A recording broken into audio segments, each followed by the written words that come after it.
आपने first sight में क्या देखा?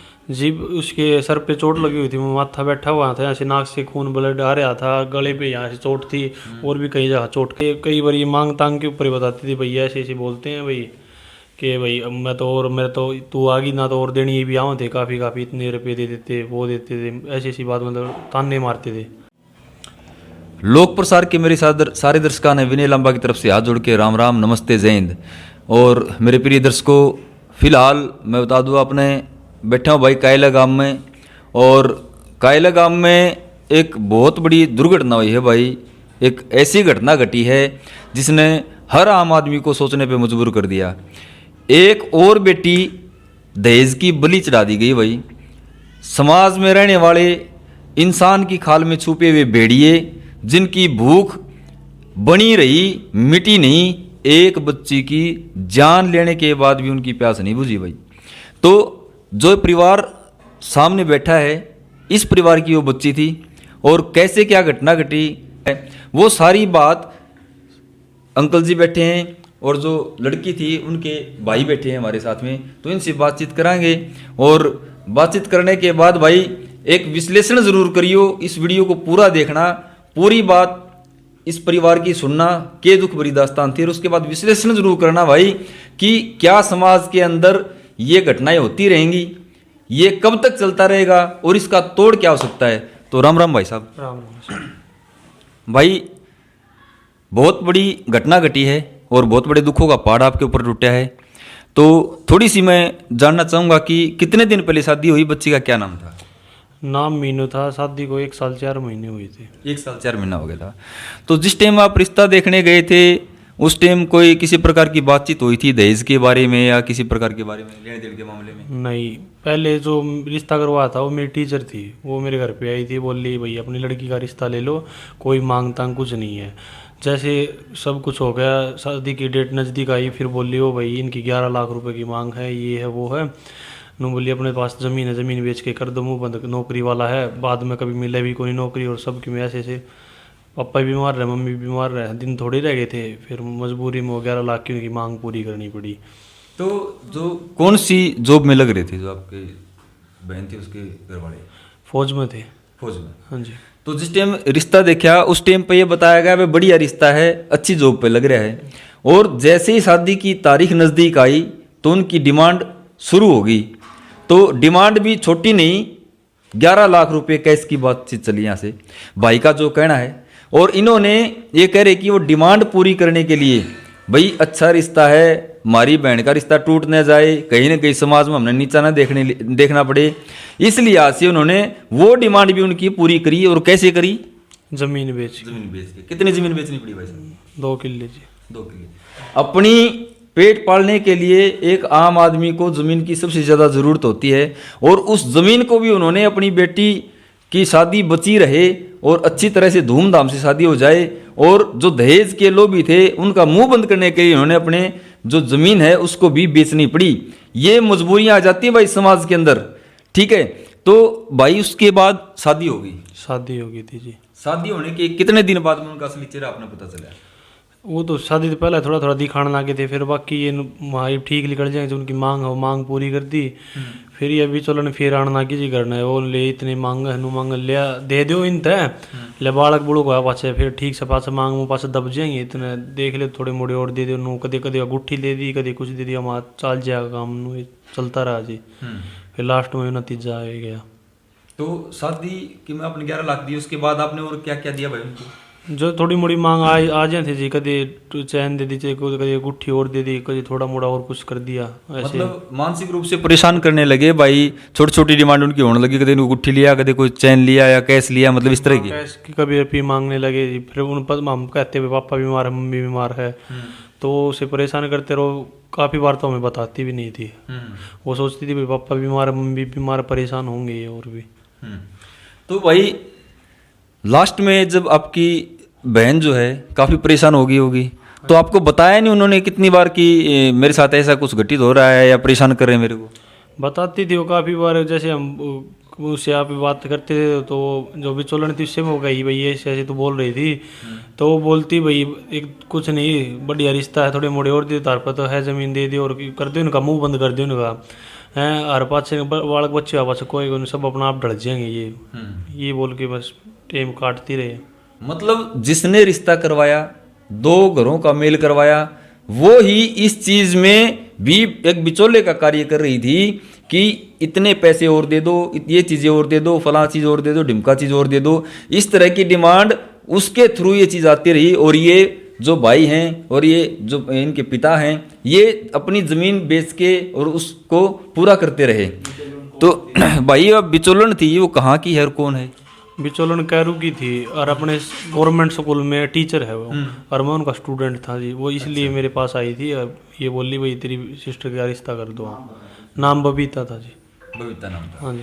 तो देखिए एक शिक्षक है और खुद एक महिला है, और एक महिला के ऊपर होते हुए अत्याचारों को भी उसने दरकिनार करके और एक महिला को अपनी जान से हाथ धोने पड़ गए, वहां तक उस स्टेज पे लेके आ गई, लेकिन उसके कानों पे जूं तक नहीं रेंगी। ऐसे बिचौलियों से भाई समाज को सावधान होने की जरूरत है। किसी के ऊपर भी आंख मूंद के विश्वास न करें। कहीं भी हम रिश्ता करने जाते हैं, देखो भाई पेट में तो बढ़ के किसी पे लिगड़ा गुंजा, लेकिन बहुत सूझबूझ से और आसपास में अपने रिश्तेदारों से पूछ के ऐसा कार्य करना चाहिए। तो भाई लास्ट टाइम जिस टाइम पे आपकी जो आपके पास फोन आया या क्या मैसेज आया? सुबह 6 बजे को समथिंग फ़ोन आया उसका। वो बोली भाई मेरी ननद ने मेरा घर ख़राब करवा दिया। वो जैसे वो उसकी ननद है ना, उसकी बड़ी जेठानी का बच्चा हुआ था तब आई हुई थी, तो बार बार मैं उसकी कुछ ये दे दे मेरे से, ये दे दे। तो वो बोली मीनू कि भाई मेरे कुछ होगा खुशी में तब ले जाइयो, अब तो तू जेठानी का रही तो जेठानी पर ले मांग। तू ऐसे ऐसे मजाक कर दिया और वो बुरा मान गया। कभी आपके भाई ने सिखावती, कभी अपनी मम्मी ने सिखावती हैं, तो इसके कारण उसने घर में कड़ा करवा दी। फिर मैं बोलिया भाई ई वार्ड है, लीप तो गई भाई वाह माँ और की बात कोई मारा सिटी तो फिर बात बात पर भाई गुस्सा करे मेरे तय और एड़ा लगा रहे मेरे तय। फिर माँ और की बात तो माँ उन्होंने ना भाई आइए तो ना अपने इनू कहते हैं 20 दिन की छुट्टी आ रही हो घर में कड़ा करवा गया तू, इस मारी तेरे पे दूना उल्टा वो पड़ जाएगा। लेकिन बात होगी तो मैं तेन बता दूंगी। फिर मार पाँच से बात करूँगी देता है नहीं तो मैंने घर का काम है। फिर फोन काट दिया। फिर 1:30 बजे फिर बात हुई, बोली कोई आ रहा है भाई इनकी मैं रोटी राटी बनाऊँ हूँ, मैंने तो फ्री होके बात करूँगी। फिर सामने को दूसरा फोन आया, बोले तारी छोरी संभाल दे नूनू ना अस्पताल में ले जा रखी। इतने क्या कि फोन काट दिया। हम गए जब अस्पताल में तो वह व्हील चेयर पर लेटा रखी थी। जो ना अस्पताल में जितने मरीज थे उन्होंने बताया वक्त के लिए रखी थी भाई, मरी नहीं ले आई थी यार। और उसके पास कोई ना पाया उठे भी। मतलब आपको ये बताया गया कि लड़की की तबीयत खराब है और हॉस्पिटल में संभाल लो? ले अपनी छोरी ने संभाल लिया, अस्पताल में है वादारी ने पड़ी है अस्पताल में। नू कह के फ़ोन काट दिया। हम फ़ोन मिलाऊँ बार बार उनके फ़ोन सोच पाऊँ दे को दूसरा दौर मिलाऊँ, दारू पी रखी थी उन्हें और पास उन्हें फ़ोन उठाए को नहीं मारे। तो भाई जिस टाइम आप हॉस्पिटल में गए उस टाइम आपने डॉक्टर से बात करी? ना जी डॉक्टर तो जितने मरीज थे पेशेंट थे उन्होंने बताई थी यार मरी नहीं ले आए थे वो। डॉक्टर से कोई बात नहीं? डॉक्टर से होश नहीं था तब हमें भी जी ऐसा देख के बस। तो जो आपने जो पहली बार देखा वहाँ पे अपनी बहन को, तो आपको क्या लगा उस सिचुएशन से कि ऐसी भाई आत्महत्या थी या मारा गया है या क्या लगा? आपने फर्स्ट साइट में क्या देखा? जी उसके सर पे चोट लगी हुई थी, वो माथा बैठा हुआ था, यहाँ से नाक से खून ब्लड आ रहा था, गले पे यहाँ से चोट थी और भी कई जगह चोट के निशान थे। मतलब चोट के काफी निशान थे जी। तो देखिए भाई एक परिवार इतना निर्दयी हो गया कि अपनी बहू को अस्पताल में मरी हुई हालात में छोड़ के चले गए। इनके पास एक फ़ोन खाली कर दिया कि भाई तुम्हारी बेटी ने संभाल लो। लेकिन जब वो वहाँ पे जाते हैं तो अपनी बेटी को, अपनी बहन को वहाँ पे मृत अवस्था में पाते हैं और देखते हैं तो उसके चेहरे पे, उसके शरीर पे पूरे जख्मों के निशान थे, उसके खून आए हुए थे, ऐसा ये भाई कह रहे हैं। और इस हालत में एक भाई की सिचुएशन क्या होगी, क्या हालत होगी और वो क्या सोचे क्या करे? तो मतलब आपने तो भाई साहब कोई होश नहीं था सर हमें तो फिर आपने जो डॉक्टर के पास बात करी या नहीं करी? नहीं डॉक्टर पोस्टमार्टम के लिए फिर आपने वहीं रखा या कहीं और ले गए? पोस्टमार्टम के लिए गुड़गांव ले गए थे जो। फिर आपने पहली बार जो है एफआईआर करवाई वहां से? हाँ जी एफआईआर करवाई। कौन से पुलिस स्टेशन में? ये पाटौदी थाना में हुई थी जी। पाटौदी थाना। हाँ जी। तो आप पुलिस के पास गए, पुलिस ने एफआईआर करी या कोई आनाकानी करी हो या ऐसा कोई? वो जी पाटौदी थाना कैसे चो बोले तूने भाई मरने से पहला इसकी कोई एफआईआर क्यों नहीं करवाई, इसी तो में शक लगा था और की में लगा था, मतलब उल्टा हमें कसूरवार बता रहे थे जी, ऐसे लग रहा था। लेकिन यहाँ पे जो पुलिसकर्मी हैं उनकी भी भाई भूमिका कहीं ना कहीं देखनी होगी, उनमें भी सुधार की आवश्यकता है। एक आदमी, एक परिवार जो है पूरा परेशान है, उनकी बेटी को, उनकी बहन को मार दिया गया है दहेज के लोभियों के द्वारा। एफआईआर करवाने जाते हैं तो उल्टा उन्हीं के ऊपर थोपा जाता है कि आपने पहले इन्फॉर्मेशन क्यों नहीं दी। भाई किसी ने के बेरा पट्टा है पहले क्या होने वाला है? नहीं जी, हम तो खुशी में ही थे जी, उनकी मर्जी ऐसी थोड़ी था, सारी उम्र देने का ही काम था जी, मांग लेते और देते, फिर ये मारने का तो कोई सोल्यूशन ही ना आता जी। घटना कोई घट जाती है तो उस टाइम भाई पुलिस ने कार्रवाई करनी चाहिए। और प्रशासन से मेरी एक खास अपील है और दरख्वास्त करते हैं हम अपने चैनल के माध्यम से, भाई कोई आदमी अगर परेशान होता है, कोई आदमी बिल्कुल दुखी होता है, लाचार होता है, मजबूर हो के वो पुलिस के पास आता है। भाई कोई आपके पास आने के लिए वैसे खुश नहीं है, मजबूर हो के आपके पास आता है और आप उनके साथ ऐसा व्यवहार करते हो जिनकी बहन बेटी इस संसार से चली गई। अगर आपकी बहन बेटी संसार से चली जाती तो आप क्या कार्रवाई करते? लेकिन भाई समाज से भी, प्रशासन से भी और राजनीति में बड़ी बड़ी जो गद्दियों पर बैठे लोग हैं उनसे भी मैं ये अपील करता हूं कि ऐसे लोगों का समाधान जरूर होना चाहिए। भाई कब तक ऐसी बेटियां जो है हमारी फूल जैसी बच्चियां दहेज की बलि चढ़ती रहेंगी? एक ये कुप्रथा दूर करने का जो प्रयास जारी किया गया था, लेकिन आज जो है सिचुएशन वहीं की वहीं पर रुकी हुई है, बल्कि अपराध के मामले बढ़ते हुए जा रहे हैं और पता नहीं कितनी बच्चियां दर बदर की ठोकरें खा के परेशान होके कुछ आत्महत्या कर लेते हैं, कुछ मार दी जाती हैं, लेकिन उनका पेट फिर भी नहीं भरता भाई। और ऐसे लोग आज के जमाने में बहुत ज्यादा हो गए हैं। तो भाई पुलिस ने कार्रवाई नहीं करी? नहीं जी, पुलिस अब 2-2.5 महीने हो चुके हैं, अब तक पुलिस ने कोई कार्रवाई नहीं की जी, कोई कार्रवाई। लेकिन कमी कहाँ रह गई, प्रॉब्लम कहाँ पे आ रही है? क्या आपको क्या लगता है भाई?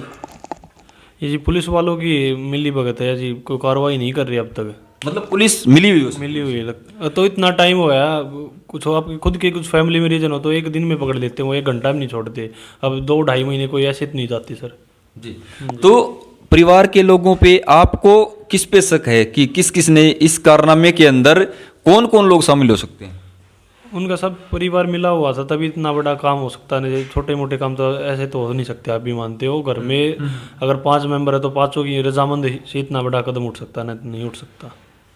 आपकी बहन ने कभी पहले थोड़ा बहुत हिंट दिया हो कि भाई मेरे को वो ज़्यादा परेशान कर रहा है या मेरे को इससे जान का खतरा है? ऐसा कुछ नहीं, ऐसा तो नहीं था सर, उसने पहले तो नहीं बताया। ये जैसे कई बार ये मांग तांग के ऊपर ही बताती थी, भैया ऐसे ऐसे बोलते हैं भाई कि भाई अब मैं तो और मेरा तो तू आ गई ना तो और देनी, ये भी आवे थे काफ़ी इतने रुपये दे देते, वो देते थे, ऐसी ऐसी बात, मतलब ताने मारते थे जी। तो देखिए सभी आपको देख रहे हैं, पूरा हरियाणा, पूरा भारत आपको देखेगा, तो आप प्रशासन से किस कार्रवाई की उम्मीद करते हैं और क्या अपील करना चाहते हैं? जी सख्त कार्रवाई, ना किसी और बहन बेटी का घर खराब होगा जी। हाँ जी, इन सख्त कार्रवाई होनी चाहिए ना, इतनी अपील है जी हमारी तो। भाई जल्दी अरेस्ट हो, जल्दी अरेस्ट हो, हाँ कानूनी रूप से जो भी कार्रवाई बनती है उनके प्रभु करनी चाहिए। हाँ जी, कानूनी रूप से जो भी कार्रवाई बननी चाहिए, सख्त कार्रवाई हो जी, ना कभी कोई और बेटी का घर खराब हो जी किसी का ना तो जी। देखिए भाई के बिल्कुल सही विचार हैं कि देखिए किसी और बहन बेटी का घर खराब न हो, तो ऐसे जालिमों को ऊपर कार्रवाई होनी बहुत जरूरी है और प्रशासन ने सख्त से सख्त कार्रवाई करनी चाहिए और कानून जो भी कार्रवाई करेगा, जो भी सजा देगा भाई ने मान्य है।